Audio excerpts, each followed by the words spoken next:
qadimdan ota-bobolarimiz shirinlik tayyorlash bo'yicha hattoki fransuzlarni damini berib kelishgan. Masalan, sumalak, holvetar, holva, qand bodom, pashmak, novot, parvarda va albatta bularning ichida eng shirini nisholda bo'lgan. Va aynan shu nisholdani bugun tayyorlanishini sizlarga ko'rsatib beraman. Siz esa like va podpiskani bosib qo'ying. Bu yangi videolar tayyorlash uchun bizga juda muhim. Nisholdani o'zingiz uyda tayyorlasangiz ham bo'ladi. Bu uyda osh qilgandek gap, lekin nisholdani rosta-kasimini yegingiz kelsa, unda bu ishni Sultonovlar oilasiga ishonib topshirsangiz bo'laveradi. 100 yildan beri nisholdachilik bilan shug'ullanadigan Sultonovlar oilasida bugun mehmondamiz.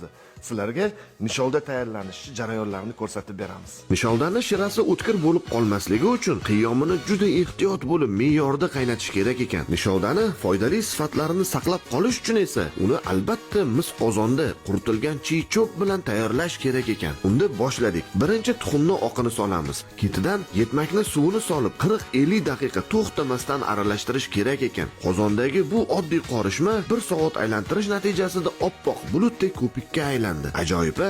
Albatta boshida nisholdani mazasi shirin bo'lmaydi. Shunda sekin shakarli qiyomni solamiz. To'g'risi, shakar va yetmakni qo'shilganidan keyin shunaqangi shirin yoqimli hid taralar ekanki, menimcha dunyoning eng zo'r atirini hidi ham bunaqa yoqimli bo'lmasa kerak. Xullas, qiyomni sekin qo'shib yana 30-40 daqiqa aralashtirish kerak ekan. Va nihoyat nisholda tayyor bo'ldi. To'g'risi, 5 daqiqa ham aralashtirganim yo'q, lekin qo'llarim og'rib ketdi. Tan olish kerak. Oldin bunaqa shirin nisholda yemaganman. Qaymoqqa o'xshaydi. Umuman shirasi o'tkir emas.